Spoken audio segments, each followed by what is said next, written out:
The Guess Who Festival has become one of the most important places, at least in the Netherlands, for international underground music. But at the beginning, the early years, the festival was really dedicated to Canadian music. The people behind the festival believed in Canada as an important country.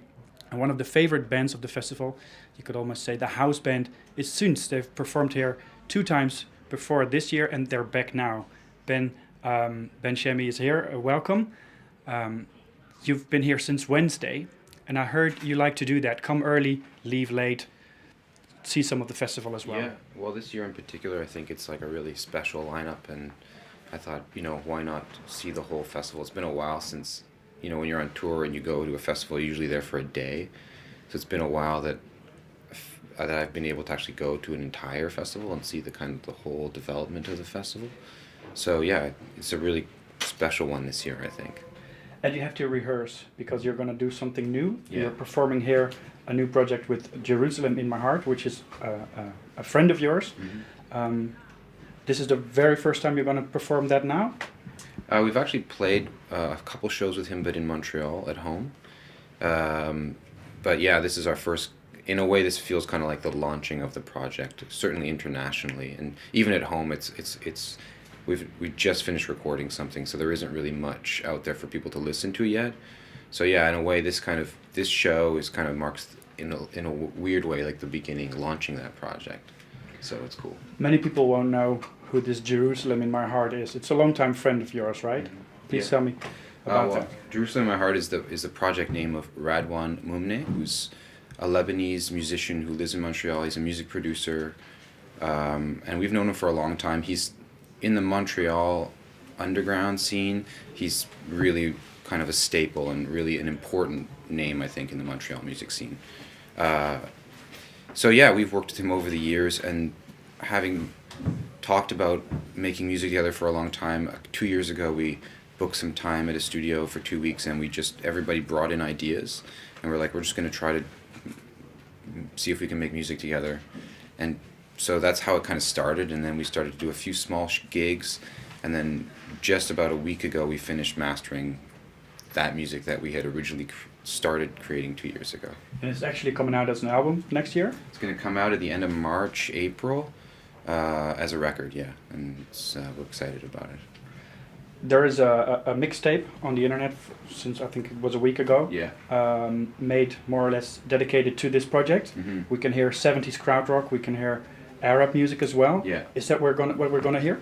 Yeah, I'd say that mixtape is Liam put that together. It's really, I think, very accurate in as far as like the influences of what we're pulling on. If you listen to Jerusalem, My Heart's music, it is this kind of drony, kind of a 70s analog synth aesthetic. It's in Arabic. I mean, he sings in Arabic, so there's like also this Middle Eastern, and he plays the bazouk. And so there is that kind of style to it, which is really special, and it's kind of opened our ears up to a different thing.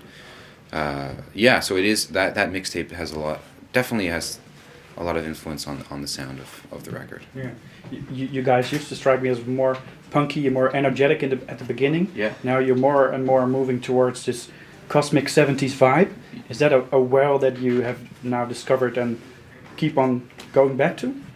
Yeah, I don't know if it's like, I mean, nothing we've really ever done has been, we've never really made a plan of what direction we're going to go in, or I think everything just kind of seems to happen naturally. I don't think we think about it too much. I hope we don't, I try not to think about it too much. And I think this is just kind of this is kind of the direction we're going right now, and maybe in a year or two from now we'll be doing something else, and I hope that's the case. I like to see that the band is evolving and changing, and it is a lot, so it's exciting. We're not going to kind of stay the same, and it's really also really cool to work with other people like Radwan, who has a totally different kind of vision than we do, or aesthetic than we do, and we can get influenced by that. So it feels good. It feels like you learn a lot by doing projects like that. But what makes that 70s crowd rock era so important to you guys? It's a great inspiration for a lot of bands these days. I don't know. I guess like there isn't one thing in particular.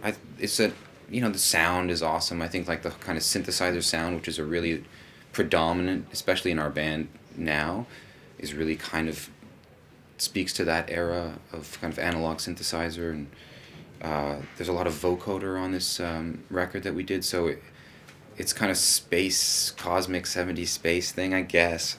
But I don't know, again, like I don't think we're like to even like say that we're trying to do that thing, that it's influenced by this specific thing. It's really not that. We haven't really thought about it that much, you know. I think we just kind of put it together, and then afterwards we listen to it and are like, oh, it sounds kind of like this, or it sounds more like that, you know. So I really feel like we just kind of go with the feeling, and a lot of the way that Radwan works is really kind of impulsive. It's really kind of capturing a vibe or a moment, which I think why this recording we did is kind of, why I like it so much, is that it really does feel, in a weird kind of way, punky, because it really feels impulsive and kind of natural and not overthought and not overproduced. Yeah.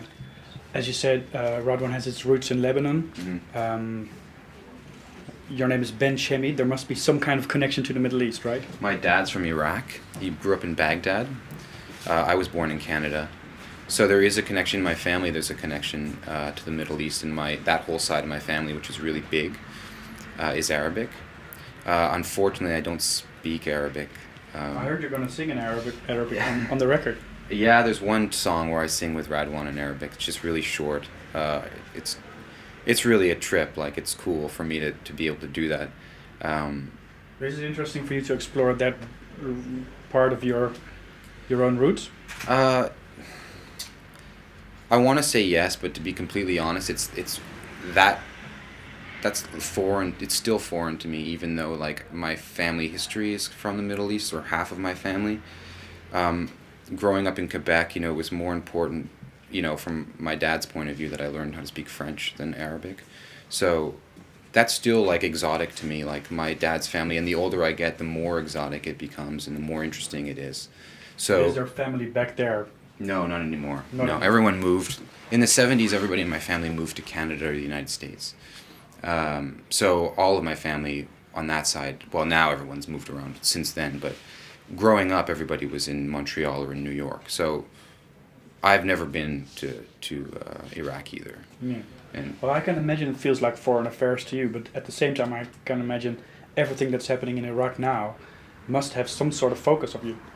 Well, it's definitely like really intense, and it's sad. You know, it's sad for my family, not really me, but like my dad and his generation of people that left when they were really young, but who's, you know, that's where they're from fundamentally, and that they'll never really be able to go back. And that's kind of that's kind of the saddest thing about the whole trip, personally speaking, from my family's point of view. And me too, you know, like I still have like time, so there's a good chance that I'll be able to go and check out Baghdad one day, you know. But do you want to do that? Oh yeah, that's like on the top of the list. But it's probably not the year to do that. No, yeah. But it's more sad for like my dad and his generation of his friends and family that left a long time ago, and just really every year gets harder and harder and more unrealistic to ever go back. Is he ever going back sometimes? No. Once every No, he's years? never been Is back. Impossible to go there for him? Yeah. Pretty much. Yeah. Do you think that this project has changed something in your look at that? I mean, maybe it was more distant and now it's more coming back to you? Well, I mean, I think more than anything, like spending a lot of time with Radwan, it's really cool because a lot of his references, a lot of the way that he speaks and a lot of the way he talks, I can relate to kind of my family and certain references that we have together. So in that sense, it's really special because you get to like, he's a good friend now, you know, and it's really cool to have a friend that's like has a totally different background than most of your friends and has a different point of view on the world, but also shares like a little bit of a link culturally. So I'd say like the biggest impact it has is just like my personal relationship with him, and everybody in the band's relationship with him, and being able to get a different point of view on the world and music especially. Yeah. So you're here for the third time now. They have this thing called curatorship here. Yeah. Michael Gerard's curating his own festival here.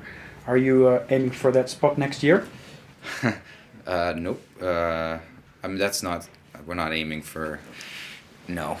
You're the house band. You can do that. I know. I mean, honestly, like the Guess Who is like such a special festival for us. It's one of the first gigs we've ever done in the Netherlands was here. Bob, our good friend, has a lot to do with organizing the festival. We spent a lot of time in Utrecht, and every year it's kind of the place to be. We're really, I mean, honestly, we're just lucky. We're just lucky to be here. Like the fact that we've played here 3 times is just we're just lucky. Yeah. Okay, get it straight for Sunday. Rehearse Yeah. your ass off, and thanks for coming. Thank you. Thanks.